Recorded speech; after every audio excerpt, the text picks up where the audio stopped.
Meditation on the vernal equinox. Serenely centered. You're floating straight up above a field or an ocean, a forest or mountain. Your limbs are loose. Your gaze is soft. A warm breeze plays on your skin. Centered over your head is a great sun. Below your soles, a great moon. The three of you, floating together, balanced weightlessly, cradled gently in space, in the open sky.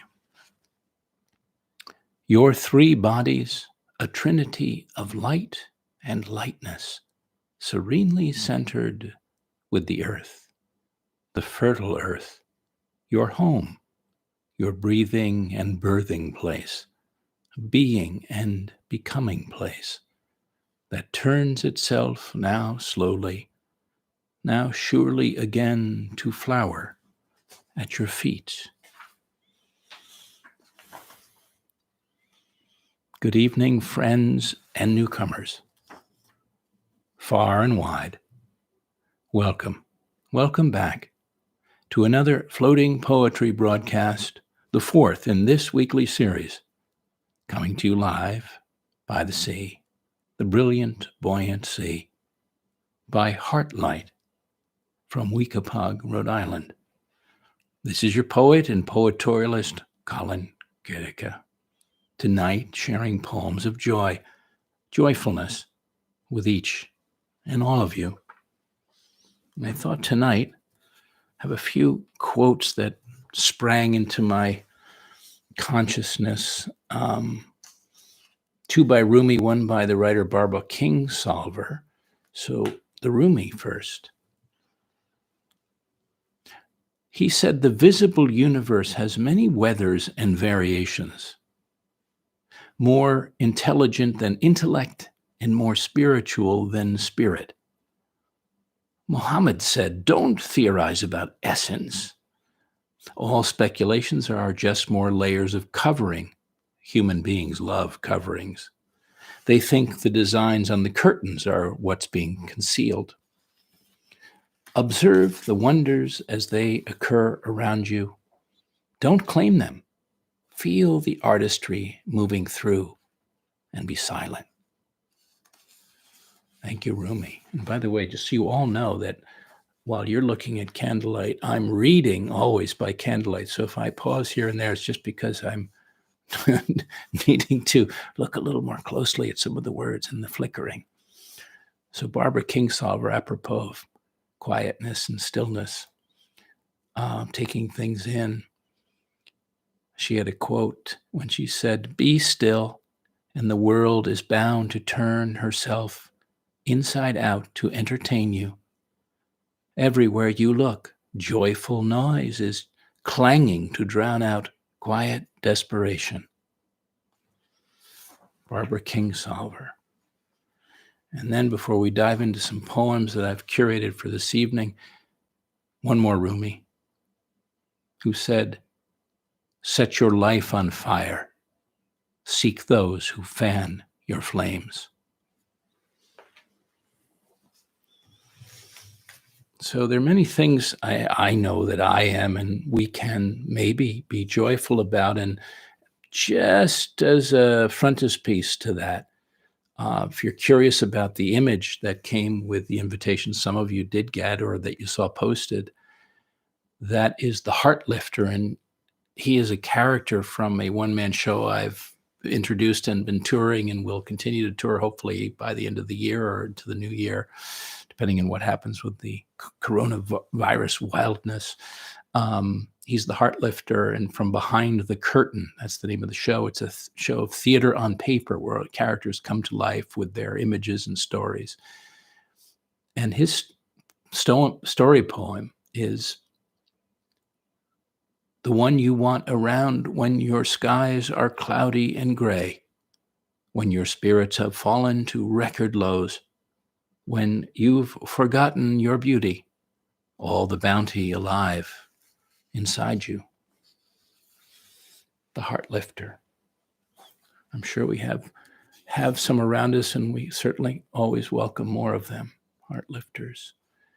Of many things, a medley of things to feel joyful about. Maybe we all could say the joy of a smile. And this poem was written back in 2010 in the Olympic Peninsula, Port Townsend, Washington, where I spent time over years. And this was at the Uptown Farmers Market, and it's called The Runaway Smile. And I was there, and there was a wonderful farmer with some of her cheeses, and I'd never seen such a smile before. And the poem came right into me.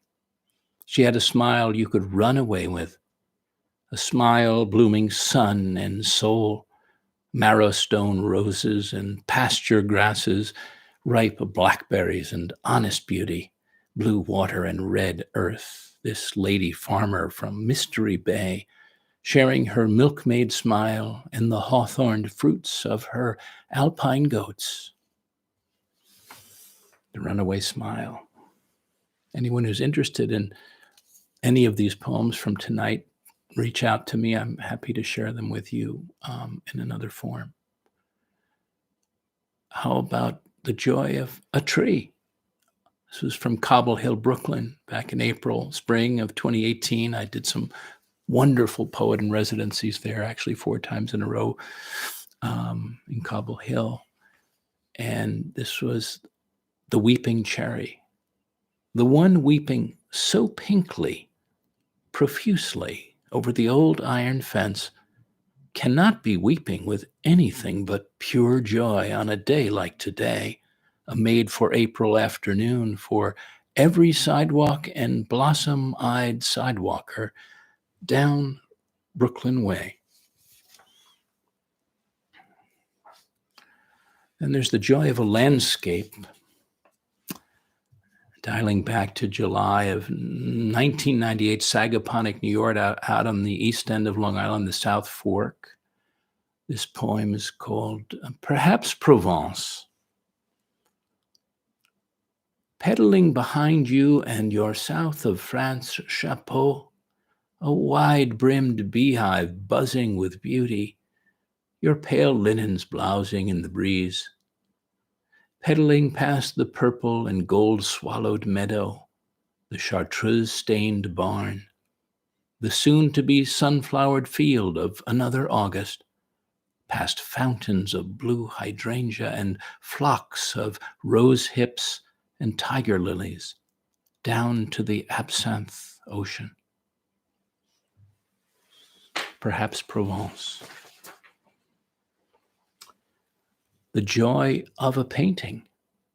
This was written about a painting of a wonderful painter friend, Adam Van Doren, his painting Ocean with Clouds, 2013. And it's called A Sun-Gouached Frolic. A sky so jolly, flapping with banners of French blue, verdigris. The ocean as bright below the horizon, a sun-gouached frolic of shape, shadow, salt water, foam.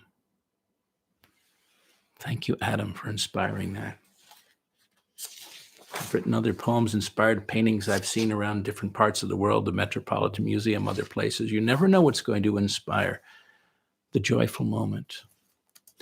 The joy of a gathering. This was out also seaside, Fire Island, with dear friends out on Long Beach and going clamming. And what happened around that was, this is called Sunset Ripples. Sunset ripples out from the horizon where a cloud curtain has just gone up. It ripples at a soft right angle across the salted water, encircles our wrists, our waiting ankles like beaten gold bracelets, as we zenly reach down together through the low, low tide for clams laying cool and quiet in the great South Bay. The soon unshelled center of a serendipitous Saturday feast of good men, women, wine, and willing mollusks. sunset ripples. The joy of dancing. Another poem from Cobble Hill, Another Year. Rumba for piano and ukulele. Let's be sensuous, bend our knees, sway our hips, flirt barefoot across the floor in 4/4 time, eyes on half-closed eyes, half-parted lips, quick, quick, slow, side to side. Para caroso me voy, vas, vamos. Rumba for piano and ukulele. And there's the joy of a figure, and this figure I met years back on a remote mountainous island in the Cyclades in Greece in the Aegean.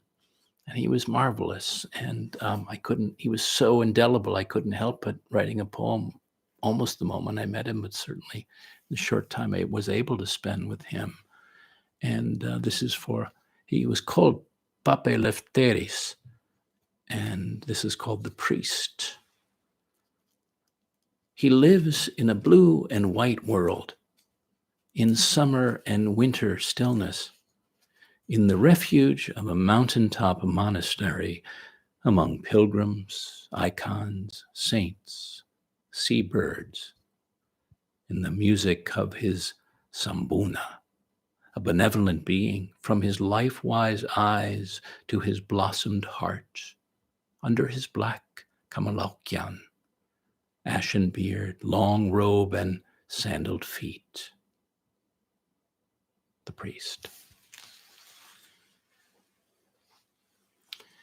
And for me, whenever I meet free spirits, especially wildly free spirits, I always moved. And years back, I was the gift of a daughter-in-law who was one of those.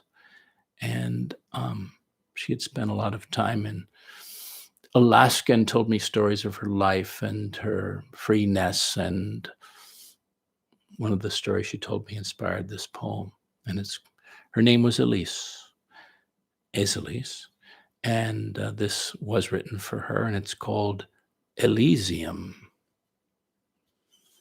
I think of you dancing across a forest floor, an ancient forest filtering morning light, and the high-pointed notes of hidden birds. I think of you gliding through this sea of green forest flowing with mosses and ferns, your bare, star-stemmed body, all cream and rose, mirroring the grace and joy of a doe as you move swiftly over the fragrant earth, so free and flush with life and loveliness. Elysium.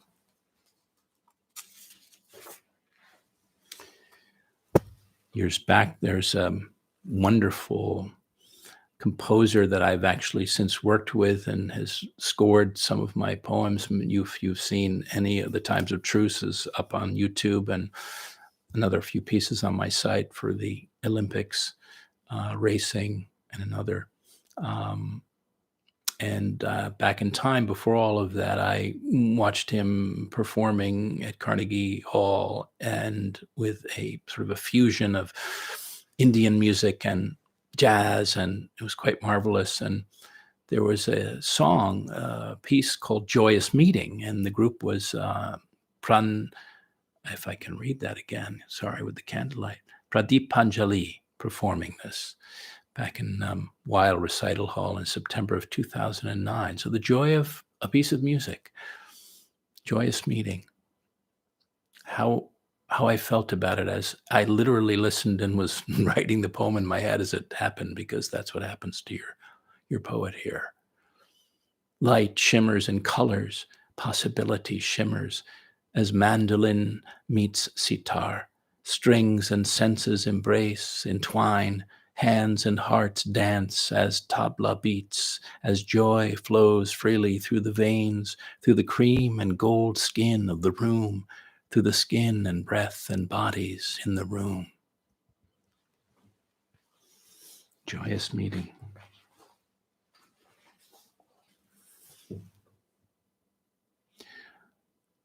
joy of stars. I think we probably all must share that joy. So I look up as often as I can when it's clear and I can see them in certain parts of the country. You can see an awful lot of parts of the world. And this was written back in Maine in October of 2018 in Noblesboro, Maine. I was visiting some marvelous friends, and I'd stepped out of the car after a very long drive from New York. A wonderful drive, but long drive. And this is what happened. There must be millions of stars there, you said in your off-to-bed message, far south of my far north.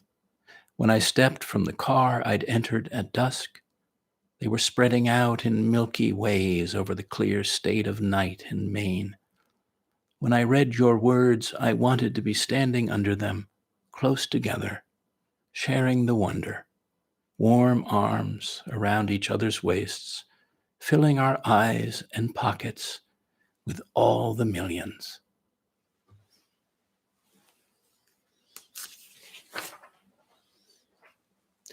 Of course, there's even the joy of laundry, freshly made.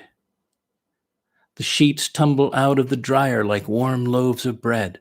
Flower white towels and pillowcases emerge, toasty on the cheek, all leavened for the waiting bed, for the bright-walled bath, for a fresh cycle of sleeping and dreaming, waking and loving. Freshly made.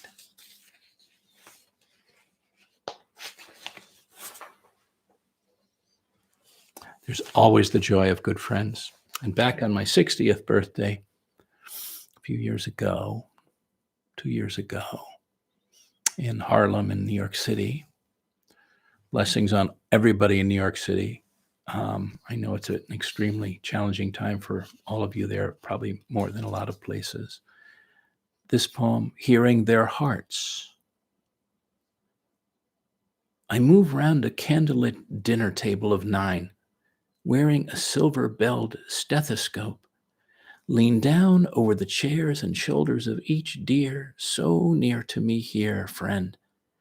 Bring a gentle hand holding the listening disc onto each warm chest in turn to hear through the open window of every celebrating breast the rhythm, limn, hymn of their hearts, playing so clearly, so beautifully into my ears, flowing so freely, so gladly through the chambers of my echoing heart.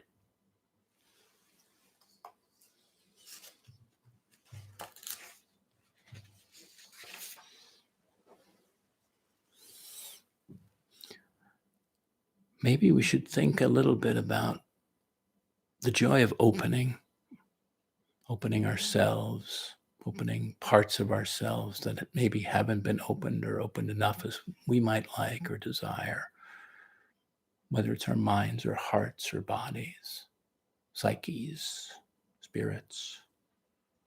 Opening is the title of this one, written in New York City back in May of 2013. Opening like an anemone, like a hand, like a book, like an oyster, like an eye, like a passage, like a seed, like a frontier.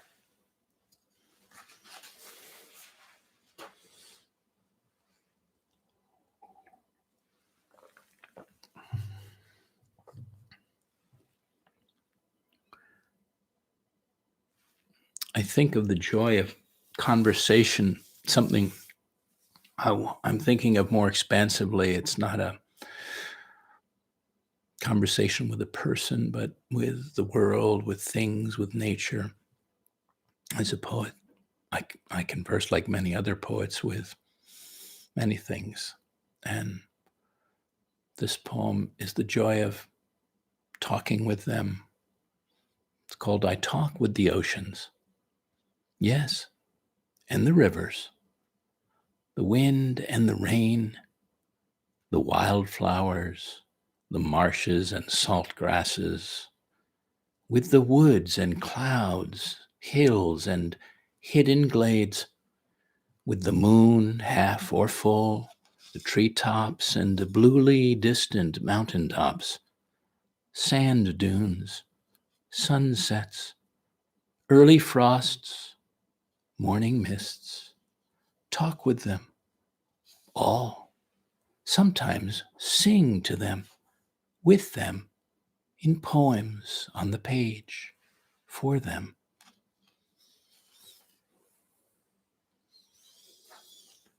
This, of course, in this part of the world and country and place is full of robins this spring. And that's a pure joy for me. It's certainly one of the birds among others like the great blue heron I identify with. And I just can't get over how joyful hearing that music of the robin is. And this is an ode to the robin, joyful bird, joyful creature, pure joy. The robin sings its song, its whole self, from the center, the bright red center of its breast. Never hesitates or longs to sing out its winged soul, simply does, no matter the day or whether anyone is listening. And what of us and our life song? What of those afraid or waiting, unsure, or forgetting their natural calling? Shall they be like the robin and follow, take heart, and let forth without bother or further ado our own springing music, the pure song we each have to sing, can sing, into every day we have breath, into every moment we're living, here in the inviting air.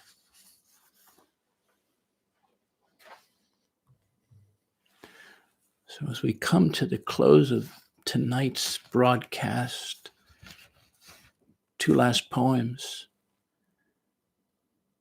This one is the joy of truly seeing another. What a joy that is. How rare is that? Seen with joy.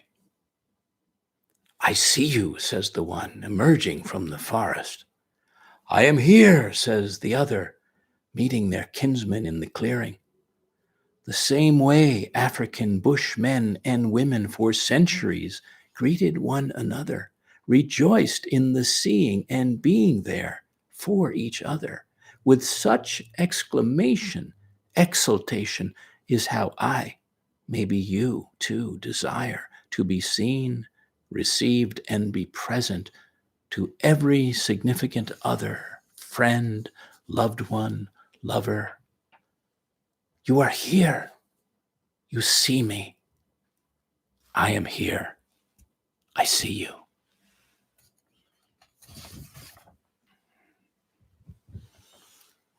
So on a parting note, give me a moment.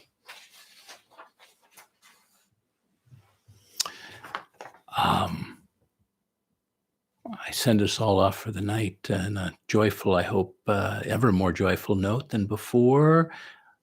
With this poem, let's make hay while the sun shines, make song while our voices shine, make love while our bodies shine, make feasts while our appetites shine. Make each day bright with heart, come rain or shine. Thank you all and each for leaning in tonight. I hope you'll join another time, maybe next week or soon. Replays are available on YouTube, or will be, and to be continued. Have a very good night and good days ahead and good spirits.